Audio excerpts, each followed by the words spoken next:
¿Y si te dijera que gran parte de lo que crees saber sobre los orígenes de Europa es incompleto? No por error, sino por decisión. ¿Y si detrás de las ruinas, las leyendas confusas y los silencios prolongados, se escondiera una civilización cuya influencia fue mucho mayor de lo que nos han contado? Los ilirios, ese nombre que apenas aparece en los libros escolares, fueron más que un pueblo guerrero, fueron un mundo que fue arrancado, capa por capa, de la memoria colectiva. Esta historia puede no ser para todos. Si buscas un relato cómodo, conocido y sin sobresaltos, probablemente no encuentres aquí lo que esperas. Porque lo que estás a punto de descubrir tiene consecuencias. Implica mirar de frente una omisión histórica que puede cambiar tu percepción del continente europeo. Pero si decides quedarte, si decides sumergirte en esta travesía, podrías descubrir una red de secretos, traiciones y silencios impuestos que han modelado, sin que lo sepas, parte de lo que eres hoy. La historia de los ilirios no es solo una historia antigua. Es una advertencia viva, un eco de lo que sucede cuando un pueblo se atreve a ser demasiado libre, demasiado diferente, y por eso, es condenado al olvido. Desde sus misteriosos orígenes hasta su desaparición casi total, los ilirios vivieron en la cuerda floja entre la independencia feroz y la amenaza constante de los grandes imperios. ¿Qué tenían que provocaba tanto temor? ¿Por qué su nombre sobrevive como una sombra, pero su voz ha sido borrada? Comenzaremos por la raíz de todo. Pero recuerda algo importante, lo que se gana al conocer esta historia es profundo, y lo que se pierde si no lo haces, es la verdad misma.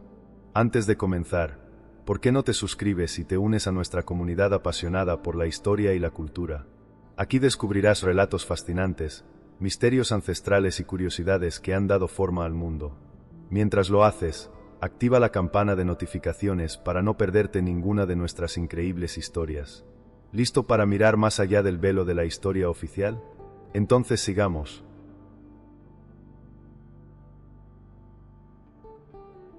Nadie sabe con certeza cuándo ni cómo surgieron los ilirios. No dejaron textos escritos que expliquen su origen, ni epopeyas grabadas en piedra. Y sin embargo, estuvieron ahí. Desde las costas del mar Adriático hasta los valles ocultos de los Balcanes, dejaron rastros como cicatrices en la tierra, tumbas, armas, ídolos, inscripciones incompletas, ruinas que murmuran una historia que aún no ha sido descifrada del todo. Pero, ¿quiénes eran realmente? ¿Por qué su identidad sigue siendo uno de los mayores enigmas del mundo antiguo? Muchos historiadores han intentado encasillar a los ilirios, llamándolos simplemente tribus indoeuropeas que habitaban el oeste de los Balcanes desde el segundo milenio antes de Cristo. Pero esa definición es un pañuelo sobre un abismo. Hay demasiadas preguntas sin respuesta. ¿Por qué, con una cultura tan antigua y tan extendida, no se conservó una lengua escrita? ¿Por qué sus tradiciones religiosas apenas fueron documentadas? ¿Por qué, siendo contemporáneos de griegos y etruscos, su voz parece haber sido arrancada de los pergaminos de la historia? Tal vez no sea casualidad. Tal vez no fue olvido, sino eliminación. Las primeras menciones sobre ellos provienen de autores griegos que los observaban como bárbaros impredecibles, gente montañesa, orgullosa, hostil a la influencia extranjera. Pero incluso en esas descripciones despectivas, se escapa algo que pocos han notado, un respeto camuflado en el desprecio. Los ilirios no eran simplemente enemigos. Eran el tipo de enemigo que ni siquiera los imperios más poderosos podían subestimar. Lo más desconcertante es su diversidad interna. No eran un solo pueblo, sino una constelación de tribus con lenguas parecidas, ritos similares, pero con fuerte identidad local. Esto ha llevado a algunos estudiosos modernos a pensar que ilirios no era tanto una etnia específica, sino un nombre general dado por sus enemigos. ¿Y si su verdadera identidad fue diluida desde el principio por aquellos que los querían dividir? A pesar de su fragmentación, compartían algo vital, una relación visceral con la tierra que habitaban. No eran un pueblo conquistador en el sentido clásico. No fundaron grandes imperios como los romanos o los persas, pero defendían sus montañas y costas con una fiereza casi animal. ¿Por qué ese apego tan salvaje a su territorio? ¿Qué sabían ellos del mundo exterior que los hacía cerrarse con tanta obstinación? Aquí es donde la historia empieza a mostrar sus grietas. Hay tumbas ilirias con ajuares sofisticados, espadas de diseño único, joyas con símbolos que aún no se comprenden del todo. Hay fortalezas elevadas en cimas inaccesibles, como si esperaran un ataque perpetuo. Hay petroglifos que podrían contener mensajes religiosos, mapas cósmicos, advertencias, pero nadie puede leerlos. Y aquí viene el tirón inesperado. ¿Y si ya se han leído, pero no nos lo han dicho? No todos estarán listos para aceptar que algunas culturas fueron deliberadamente silenciadas. No todos querrán enfrentarse a la idea de que lo que creemos saber de nuestros orígenes es apenas una versión seleccionada, depurada, aceptable para una narrativa mayor. Pero si estás aquí, si estás escuchando esto, tal vez seas de los pocos que están dispuestos a mirar sin filtros. Imagina esto, un pueblo que sobrevive 1000 años resistiendo la influencia de griegos, cartagineses, romanos, y luego simplemente desaparece sin dejar huella clara. No cuadra. Es como si una página entera de la historia hubiera sido arrancada del libro. Quizás esta historia no sea para todos. Puede que lo que veas te incomode. Pero si te atreves a mirar más allá, lo que descubrirás podría alterar para siempre la forma en que entiendes la historia de Europa. Porque entender a los ilirios no es solo conocer un pueblo antiguo, es descubrir lo que el tiempo, y tal vez alguien más, quiso que no recordáramos. Durante siglos, el eco de los cascos sobre las piedras y los gritos de guerra en las montañas ilirias no pudieron ser ignorados. Los ilirios no solo eran conocidos por su existencia indómita, sino por una característica que los definía con brutal claridad: eran guerreros. Y no cualquier clase de guerreros. Eran temidos, respetados y, en muchos casos, evitados incluso por los imperios más poderosos. Su fama, extendida a lo largo del Adriático, se convirtió en una advertencia que cruzaba generaciones. Enfrentarse a los ilirios era jugar con fuego. Pero, ¿de dónde venía esa ferocidad? ¿Era solo cuestión de supervivencia o había algo más profundo, más ancestral, que los empujaba a esa forma de vida tan violenta, tan intensa? Las tribus ilirias vivían en una geografía compleja, entre montañas rocosas, valles densos y costas abruptas. El paisaje moldeó su carácter. No era tierra para débiles. La vida era dura, los recursos eran escasos y la amenaza de invasión era constante. Sin embargo, algo fascinante ocurría. En lugar de fragmentarse o rendirse, los ilirios se endurecían. Convertían la precariedad en tempel, la amenaza en estrategia, el aislamiento en ventaja. ¿Qué veían en la guerra que los demás pueblos no entendían? Los relatos antiguos describen emboscadas precisas, incursiones relámpago, tácticas que parecían casi instintivas. No combatían como ejércitos organizados bajo estandartes o tratados. Peleaban como parte del entorno. Se deslizaban por los bosques, aparecían desde la niebla, atacaban desde las alturas. Cada tribu tenía su propia forma de combate, pero todas compartían una mentalidad: no rendirse jamás. ¿Era esta una forma de devoción, un código no escrito que los obligaba a luchar hasta el final? Los griegos los acusaban de piratería, los romanos de traición, los macedonios de brutalidad. Pero si uno mira más de cerca, esas acusaciones tienen un patrón: miedo. Miedo a un pueblo que no se dejaba domesticar, que no aceptaba la autoridad impuesta desde fuera. Un guerrero ilirio no solo era un hombre con una lanza, era un símbolo.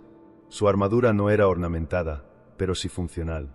Sus espadas, como la famosa sica, eran cortas, curvas y letales, diseñadas para cercanía y precisión, ideales para combates cuerpo a cuerpo entre árboles o ruinas. Su escudo, a menudo redondo y de madera reforzada, servía tanto para la defensa como para empujar al enemigo hacia su punto débil. Y lo más impresionante, no temían morir. Al contrario, parecía que lo esperaban como una parte gloriosa del ciclo de la vida. Los ilirios no formaban legiones ni imperios. No querían gobernar el mundo, solo mantenerse libres. Pero esa misma decisión los convirtió en una amenaza. Porque en un mundo donde todo podía comprarse o dominarse, un pueblo que no se vendía ni se rendía era un peligro. Tal vez esta sea la parte más difícil de aceptar. Lo que más se temía de los ilirios no era su violencia, sino su independencia, su voluntad inquebrantable, su negativa a ser asimilados. ¿Y qué hace una potencia cuando no puede conquistar a un enemigo?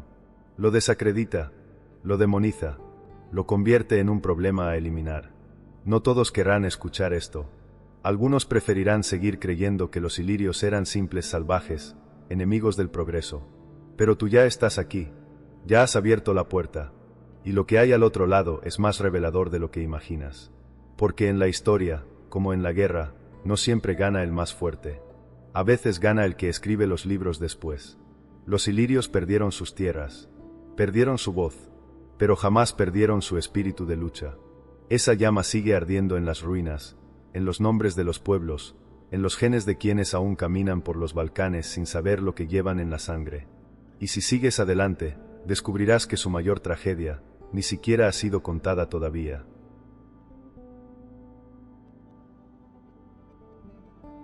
Cuando uno se imagina una civilización destinada a dejar una huella profunda en la historia, suele pensar en un imperio unificado, en una estructura jerárquica sólida, en leyes centralizadas y una identidad nacional clara.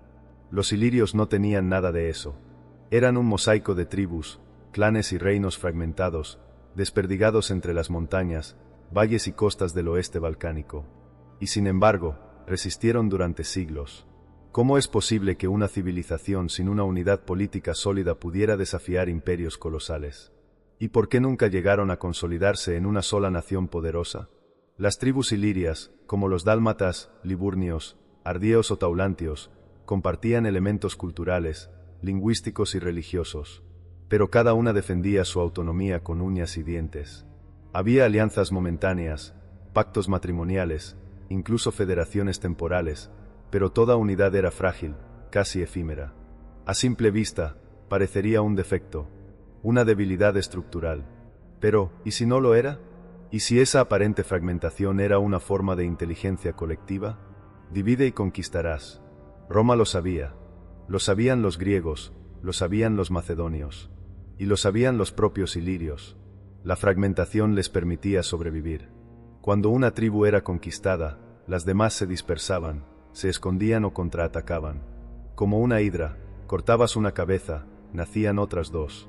Su estructura descentralizada los volvía impredecibles, imposibles de controlar por completo.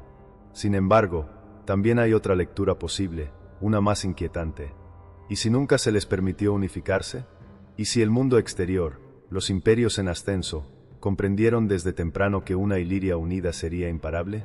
¿Y si hubo una estrategia silenciosa para impedir su consolidación, fomentando sus divisiones internas, alimentando sus conflictos tribales, manipulando sus diferencias? Hay indicios de esto. Intervenciones diplomáticas griegas que favorecían a una tribu sobre otra. Acuerdos comerciales desbalanceados. Alianzas romanas con ciertos clanes a cambio de traicionar a los vecinos. Y sobre todo, narrativas históricas creadas por los vencedores, que enfatizan su desunión como una torpeza inherente, en lugar de como una herramienta de resistencia. Aquí muchos podrían rendirse, pensar que la división fue su perdición, que su fracaso fue inevitable, pero tú ya viste lo que pocos ven. ¿Y si en lugar de fracaso, lo que hubo fue sabotaje? ¿Y si el verdadero motivo de su desaparición no fue su debilidad, sino el miedo que despertaban al borde de la unidad total? Imagínalo, un reino ilirio, consolidado, fuerte, con acceso al mar, con ejércitos acostumbrados al terreno montañoso, con rutas comerciales bien protegidas. Habría sido un obstáculo colosal para Roma. Habría cambiado el equilibrio del poder en el Adriático. Habría frenado la expansión imperial hacia Oriente. Habría sido, tal vez, la gran nación que nunca se permitió nacer. Y en medio de este laberinto de tribus dispersas, surgían figuras que trataban de unirlos. Reyes visionarios, reinas audaces, líderes que comprendían el poder de la cohesión. Pero uno a uno, fueron aplastados, desacreditados, borrados. Aquí es donde esta historia puede empezar a doler. Porque no estamos hablando solo del pasado. Estamos hablando de una lección incómoda del presente. De cómo el poder teme a lo que no puede controlar. De cómo a veces la historia no premia al más sabio, sino al más astuto. Al final, la pregunta persiste como una espina bajo la piel. Los ilirios nunca se unieron porque no quisieron, o porque nunca los dejaron. Y si eso es cierto, ¿qué otras civilizaciones fueron fragmentadas antes de florecer? ¿Cuántos mundos perdidos fueron troceados a propósito? ¿Y cuántas veces hemos confundido debilidad con sabotaje? Si aún estás aquí, ya te diste cuenta, esta historia no trata solo de lo que fue. Trata de lo que podría haber sido. Y eso, muchas veces, es aún más poderoso y más doloroso.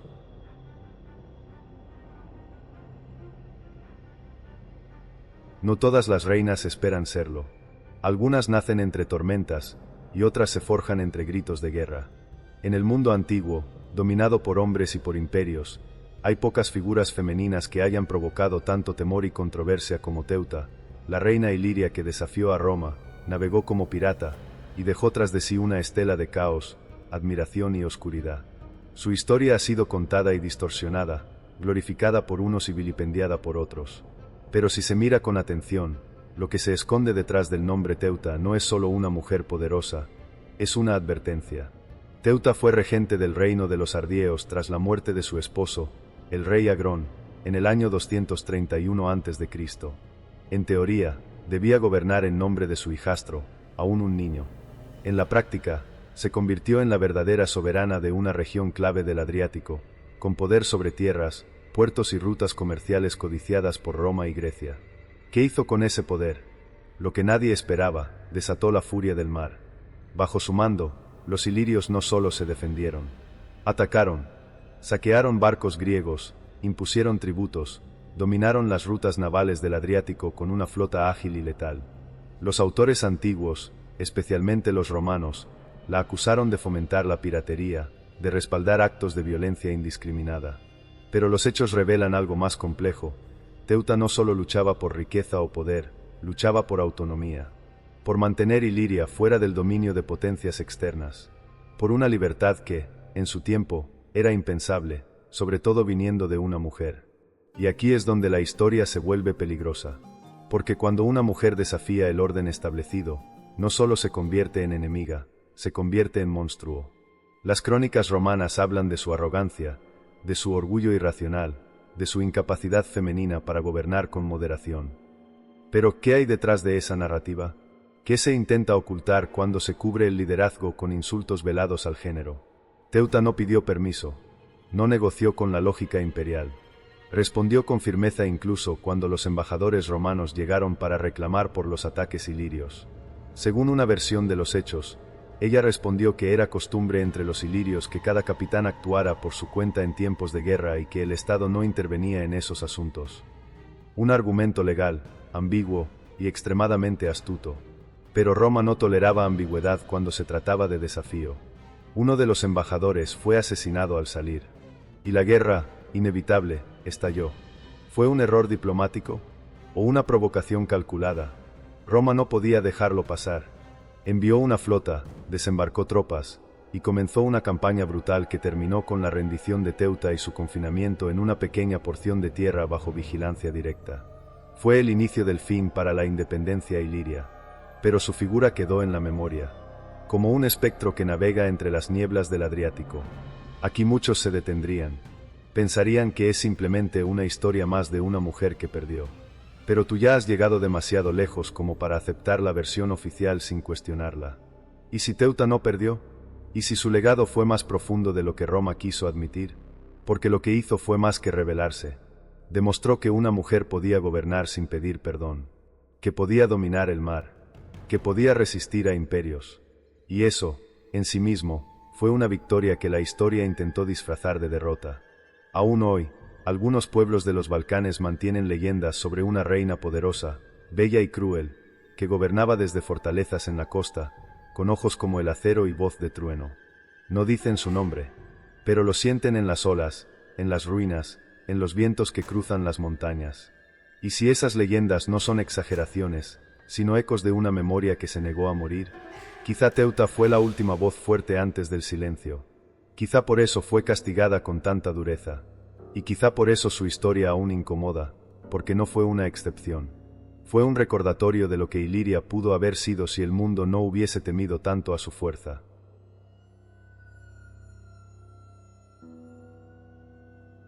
El choque era inevitable. Dos mundos, dos formas de entender la existencia, estaban destinados a encontrarse. Por un lado, Roma, la potencia en ascenso, organizada, implacable, con una maquinaria militar y política diseñada para devorar pueblos enteros y convertirlos en engranajes de su imperio. Por el otro, Iliria, fragmentada, feroz, con una libertad cruda que no se negociaba. Y cuando estos dos mundos colisionaron, la historia se escribió con fuego, y con una tinta que no siempre fue honesta. Roma no era una nación que conquistara porque sí. Cada guerra debía tener una justificación, una excusa moral. un enemigo que pudiera ser pintado como bárbaro, injusto, traicionero. Y los ilirios, rebeldes, imprevisibles, paganos, liderados por una mujer, ofrecían la narrativa perfecta. La primera guerra iliria fue lanzada bajo el argumento de que Teuta y sus piratas estaban desestabilizando el comercio y asesinando embajadores. ¿Pero era esa la verdadera razón? ¿O había algo mucho más estratégico detrás de aquella invasión? Observa el mapa. Roma comenzaba su expansión hacia el este. Grecia estaba debilitada, pero seguía siendo un foco de poder cultural e influencia. El Adriático era clave. Controlar sus rutas significaba controlar la conexión entre Italia y el mundo helénico.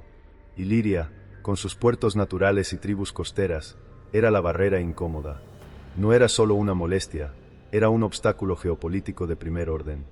Entonces vino la respuesta romana, una flota que cruzó el mar, desembarcó tropas y arrasó ciudades costeras con rapidez.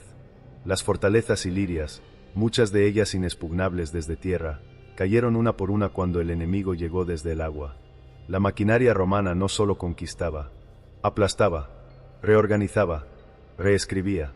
Pero lo que muchos no saben, lo que rara vez se menciona, es que Roma no solo utilizó la fuerza bruta, utilizó la intriga, sobornó a líderes tribales, prometió tierras, manipuló rivalidades internas. Donde no pudo entrar con espadas, entró con monedas. ¿Cuántos clanes ilirios fueron convencidos de traicionar a los suyos a cambio de una falsa paz? ¿Cuántos aceptaron tratos que solo sirvieron para fragmentar aún más la resistencia? Esto no fue una guerra limpia. Fue una obra maestra de ingeniería política. Y aquí es donde muchos podrían perder el interés. Pensar que la derrota fue inevitable. Que Roma, al final, siempre ganaba. Pero no tú. Tú ya intuyes que lo más peligroso de esta historia no es la violencia, es el modo en que la verdad fue enterrada bajo capas de justificación. Roma no solo vencía en el campo de batalla, vencía en el relato. Cuando conquistaban un pueblo, también conquistaban su memoria. Los vencidos eran pintados como salvajes, como ladrones, como una amenaza para el orden. Y los romanos, por contraste, se presentaban como los portadores de la civilización. ¿Pero qué ocurre cuando se escarba debajo de esa imagen pulida? ¿Qué se revela cuando uno ve lo que Roma hizo, no por justicia, sino por miedo?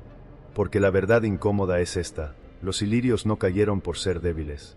Cayeron porque eran peligrosos, porque su amor por la independencia era contagioso, porque su cultura no se doblaba ante la lógica imperial. Y eso, para Roma, era una amenaza que debía ser eliminada antes de que se extendiera como una chispa en un campo seco.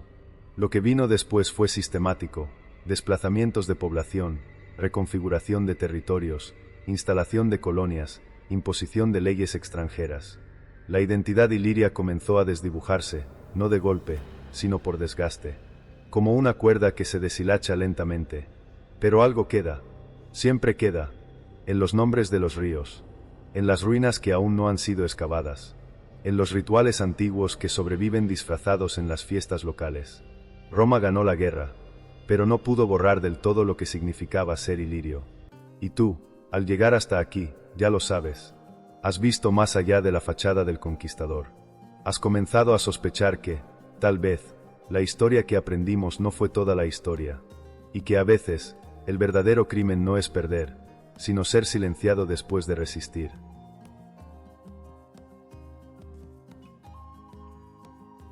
La lengua es la memoria de un pueblo. No solo es un medio de comunicación, es el lugar donde viven sus mitos, sus secretos, sus dioses, sus emociones más profundas. Por eso, cuando una lengua desaparece, algo más se pierde con ella, se apaga una visión del mundo. Se silencia una forma de comprender la realidad que no puede ser sustituida. Y eso es exactamente lo que ocurrió con la voz iliria. Hoy, los expertos debaten si el ilirio fue una lengua única o una familia de dialectos. Lo cierto es que, más allá de unos pocos nombres personales, términos geográficos y restos etnolingüísticos dispersos, no tenemos un texto ilirio completo, ni una inscripción clara que nos diga cómo hablaban, qué pensaban, cómo sentían el tiempo, la muerte, el amor, la guerra. Es como si su voz hubiese sido deliberadamente borrada. Y aquí comienza el misterio, porque otras culturas contemporáneas, como los tracios, los dacios, los celtas, también dejaron pocos textos, pero aún conservamos palabras, mitos, tradiciones orales registradas posteriormente. ¿Por qué con los ilirios no? ¿Qué ocurrió que hizo que su lengua desapareciera sin resistencia, sin herencia directa? Durante siglos, la explicación oficial ha sido simple: asimilación. Se dice que al ser conquistados por Roma, el latín se impuso gradualmente y el idioma ilirio fue absorbido. Pero esa teoría no responde a todo. El latín convivió durante mucho tiempo con lenguas locales en muchas partes del imperio. Incluso lenguas minoritarias sobrevivieron en provincias remotas. ¿Por qué no ocurrió lo mismo en Iliria? Aquí es donde la historia empieza a tensarse. ¿Y si no fue una transición natural? ¿Y si fue una eliminación sistemática? El Imperio Romano tenía un método: no solo ocupaba territorios, también ocupaba el pensamiento. Impulsaba el uso del latín en la administración, en la religión, en la educación. Castigaba las prácticas locales, promovía la conversión a costumbres civilizadas. Y muchas veces, la lengua era la primera víctima. Silenciar una lengua no requiere espadas, solo burocracia, solo tiempo, solo indiferencia planificada. Aún así, los restos no mienten. Algunos vocablos sobreviven en nombres de montañas, en raíces lingüísticas ocultas en los idiomas modernos de los Balcanes, en prácticas populares que no tienen explicación en el latín ni en el griego. Los albaneses, por ejemplo, han sido considerados por algunos lingüistas como herederos de una rama tardía del ilirio, aunque esta teoría sigue siendo debatida ferozmente. ¿Por qué esa resistencia a conectar el presente con ese pasado? ¿Qué se intenta evitar al negar esa posibilidad? Muchos no querrán seguir aquí, no porque la historia sea aburrida, sino porque es peligrosa, porque implica aceptar que parte de lo que somos puede haber sido arrancado con pinzas de la memoria. Pero si tú estás leyendo esto, ya no puedes desoír esa sospecha. ¿Y si la voz iliria sigue viva, enterrada en palabras que usamos sin saber de dónde vienen? Imagina por un instante que pudieras escuchar una oración iliria original. Solo una. ¿Qué diría? ¿Una plegaria a un Dios perdido? ¿Una declaración de amor? ¿Una advertencia al futuro? No lo sabemos. Y sin embargo, el deseo de saberlo arde como una fiebre. Porque cuando una voz se pierde, no solo muere un idioma, muere una manera de ser, y nace el silencio como instrumento de poder. ¿Y si el silencio no fue un accidente? ¿Y si fue una sentencia? La historia de los ilirios no puede contarse completamente porque les quitaron las palabras, les quitaron la gramática de su mundo. Pero aquí estamos, tú y yo, intentando escuchar lo que ya no se oye, reconstruyendo un eco. Porque a veces, cuando el lenguaje desaparece, la memoria comienza a gritar más fuerte que nunca.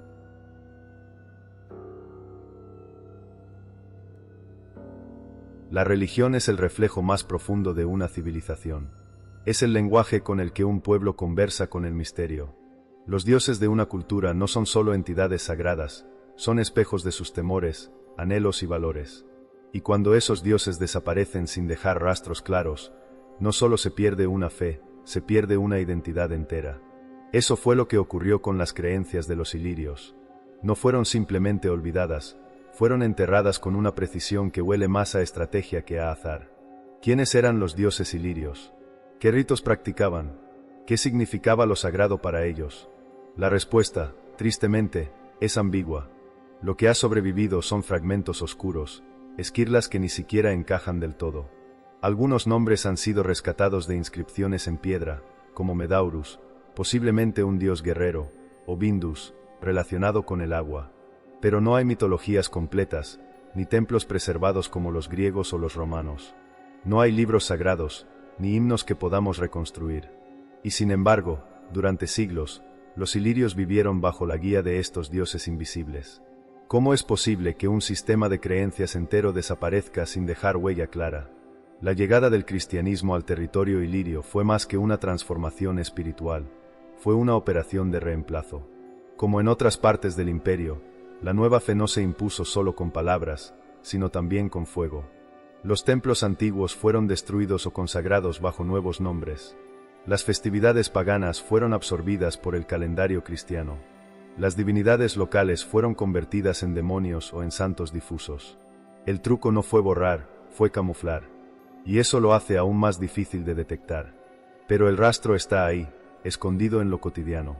En los rituales rurales, en las danzas ancestrales, en las supersticiones transmitidas de abuela a nieto. en las historias que nadie escribe pero todos conocen. Una fuente que emana por sí sola, un árbol que no debe tocarse, una figura femenina que trae la lluvia si se le canta cierto canto. ¿Son tradiciones cristianas? ¿O son los huesos rotos de un culto más antiguo, disfrazado para sobrevivir? Aquí podrías sentir la tentación de dar vuelta atrás, de pensar que si no tenemos pruebas sólidas, tal vez todo esto es solo mito. Pero ya has llegado muy lejos, y la pregunta es demasiado poderosa como para ignorarla. ¿Por qué las creencias ilirias desaparecieron con tanta eficacia? ¿Quién tenía tanto interés en que sus dioses no sobrevivieran? No hay sistema más eficiente de control que aquel que dicta que puedes adorar. Roma lo entendía. Y más tarde, la Iglesia también. Un pueblo que cree en sus propios dioses es un pueblo que no necesita salvadores externos. Y eso, en términos de poder, era inadmisible. Quizás el silencio que rodea a la religión iliria no es una casualidad, sino un crimen perfectamente ejecutado. Uno que nos ha dejado con la sensación de vacío, con preguntas sin responder, con altares sin nombre. ¿Y si los dioses ilirios siguen entre nosotros, pero ya nadie sabe cómo llamarlos? ¿Y si su castigo eterno fue no ser destruidos, sino ser olvidados?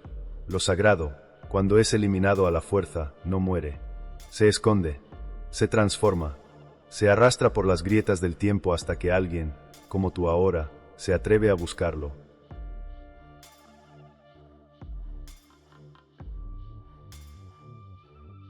Hay un momento en toda gran historia en que todo parece perdido, en que las fuerzas que se enfrentan a la resistencia son demasiado grandes, demasiado organizadas, demasiado determinadas a aniquilar.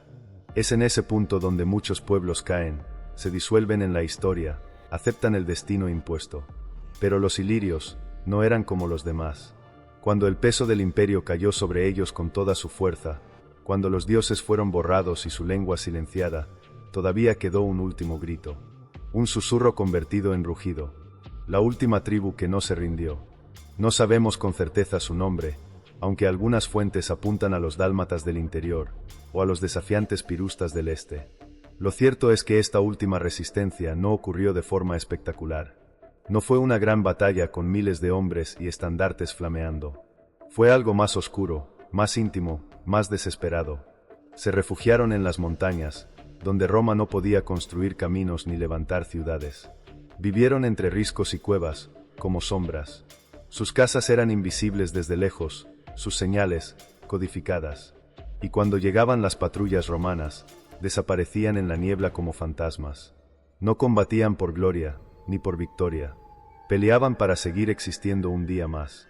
Los romanos los llamaban insoportables, incivilizables. ¿Pero qué significa realmente eso? ¿No será más bien una confesión de impotencia? Una forma elegante de decir, ¿no pudimos doblegarlos? Año tras año, los legados imperiales escribían informes sobre estas tribus que perturban la paz de la provincia, sobre la necesidad de una campaña definitiva, sobre el agotamiento de los recursos por su resistencia interminable. Pero esa campaña definitiva nunca llegó, porque no se puede conquistar lo que no se muestra, no se puede someter lo que no se rinde. Uno de los últimos focos conocidos de rebelión se dio durante el reinado del emperador Tiberio, a comienzos del siglo I después de Cristo. Fue una revuelta que no apareció en todos los textos romanos, quizás porque fue más peligrosa de lo que estaban dispuestos a admitir.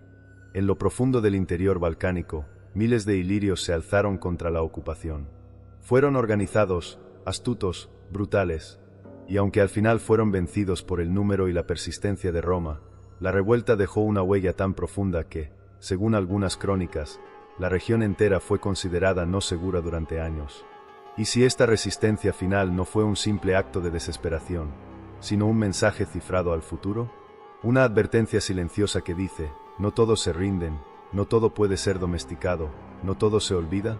Puede que hoy no queden nombres claros, puede que sus tumbas estén sin marcar, pero en cada región montañosa de los Balcanes donde aún resuenan viejas leyendas de guerreros invisibles, de rebeldes sin rostro, hay algo más que ficción. Hay una memoria viva, hay una llama que no se apagó, y es aquí donde la historia ya no puede seguir siendo neutral. Porque cuando un pueblo, incluso al borde de la aniquilación total, decide resistir, está diciendo algo. Está diciendo que la libertad no siempre necesita esperanza, que la identidad, cuando es auténtica, resiste incluso sin testigos. Muchos olvidarán estos hechos. Los considerarán marginales, insignificantes. Pero tú ya lo sabes, las últimas tribus no luchaban por vencer. Luchaban para que alguien, algún día, supiera que ellos estuvieron aquí. Que resistieron. Que no se extinguieron como animales salvajes, sino como humanos que eligieron no arrodillarse. Y ese alguien, eres tú.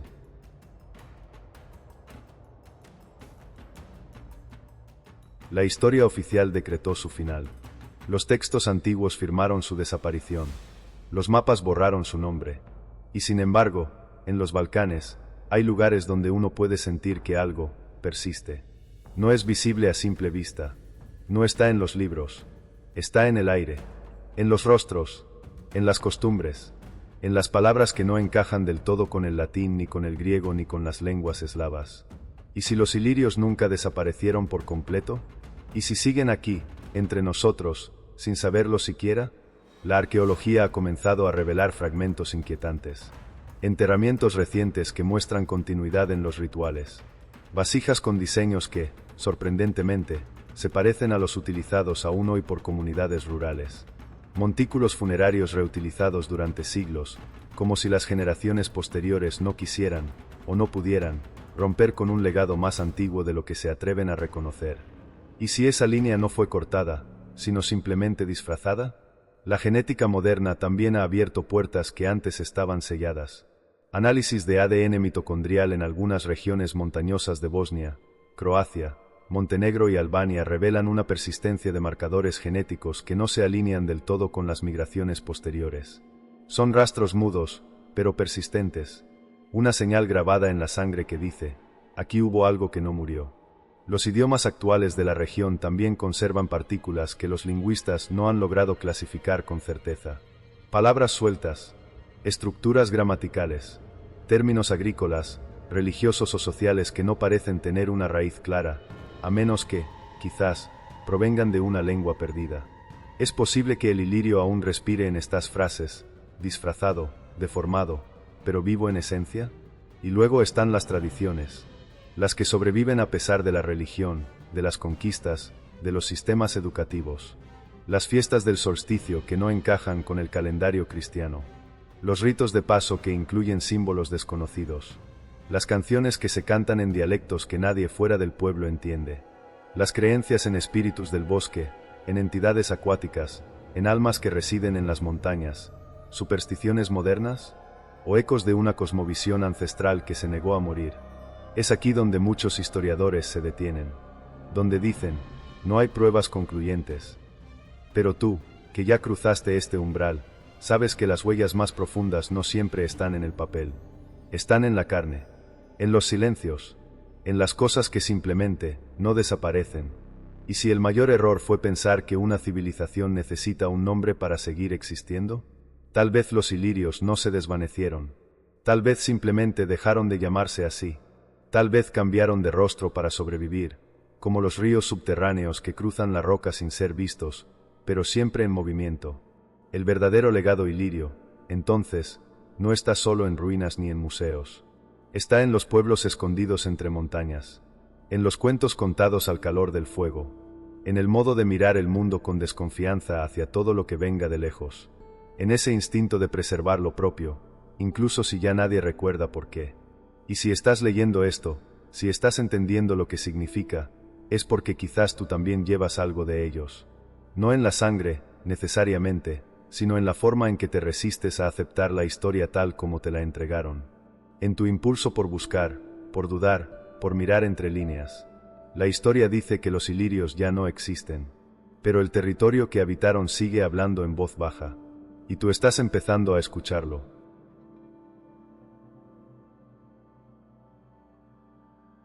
Durante siglos, la historia de los ilirios ha sido un rompecabezas incompleto. Una serie de piezas sueltas, ruinas, armas, nombres, leyendas. Pero a medida que uno observa más de cerca, empieza a surgir un patrón inquietante. Un vacío demasiado perfecto. Un silencio que parece haber sido cuidadosamente esculpido. ¿Y si no fue el tiempo quien los borró? ¿Y si alguien, en algún momento, decidió que los ilirios no debían ser recordados? Esta idea puede parecer radical al principio, Pero no olvides todo lo que ya hemos visto. Un pueblo sin lengua preservada, sin textos, sin dioses sobrevivientes, sin mitología conocida, sin unidad política celebrada, sin herederos claros. Todo esto no es solo olvido, es ausencia deliberada, como si hubieran sido eliminados, no solo físicamente, sino conceptualmente. La historia la escriben los vencedores, sí, pero también la reescriben los poderosos cuando sienten que el pasado representa una amenaza. Roma tenía una visión muy clara: cada civilización absorbida debía ser convertida en algo útil, ejemplar o decorativo. Los celtas, por ejemplo, fueron pintados como salvajes, pero se les mantuvo como referencia cultural exótica. Los griegos, como sabios absorbidos con respeto. Pero los ilirios, nada. Solo sombras, solo piratas, bárbaros, rebeldes sin civilización. ¿Y si su crimen fue no aceptar ser moldeados? Porque si hay algo que Roma no toleraba, era la resistencia sin negociación. Y los ilirios ofrecían justo eso: una civilización que no solo rechazaba la conquista, sino que se negaba a encajar, que no ofrecía diplomacia dócil, ni una cultura fácilmente domesticable. Una civilización que no se vendía, no se rendía, no se organizaba según las reglas imperiales. Una civilización que no servía a ningún relato glorioso. Y por eso, fue condenada al olvido. Pero Roma no lo hizo sola. El cristianismo, que creció como estructura dominante en los siglos posteriores, también tuvo un papel decisivo. Toda cultura religiosa antigua fue perseguida, reinterpretada, suplantada. Pero mientras otras religiones antiguas fueron recicladas, como los cultos egipcios o romanos, convertidos en santos y rituales, la espiritualidad iliria fue simplemente borrada. ¿No es curioso que nadie quiera hablar de ello? ¿Que ni siquiera se intente reconstruirla más allá de conjeturas dispersas? Aquí muchos podrían desconectarse, decidir que estas ideas son demasiado incómodas. Pero tú ya estás al final del camino. Y ya sabes que cuando la historia guarda silencio, es porque algo importante fue arrancado de raíz. Tal vez los ilirios eran portadores de una visión del mundo que no encajaba con el paradigma imperial. Tal vez su forma de entender la libertad, la tierra, el poder, era tan incompatible con la lógica de conquista que su mera existencia ponía en jaque el relato dominante. Y cuando una idea es demasiado peligrosa, no se debate, se elimina. Pero nada desaparece del todo. La verdad tiene formas curiosas de resistir. Vive en los pliegues de los dialectos, en las miradas desconfiadas, en las canciones antiguas que nadie recuerda cuando empezaron a cantarse. Vive en los huesos de la tierra. En ti, que te atreves a mirar donde nadie más quiere mirar. ¿Quién decidió que debían ser olvidados? Roma, el cristianismo, la modernidad, todos tienen su cuota de responsabilidad. Pero tal vez, al final, no importa tanto quién los borró, sino quién los recuerda. Y tú, al llegar hasta aquí, te has convertido en eso, en un testigo del eco ilirio, en una chispa de memoria que se niega a apagarse. No es fácil cargar con este tipo de conocimiento, porque una vez que lo sabes, no puedes desaberlo. No puedes volver a mirar los mapas igual, ni las ruinas, ni la historia. Ahora sabes que hay capítulos que fueron arrancados, y que entre los márgenes aún palpita la verdad.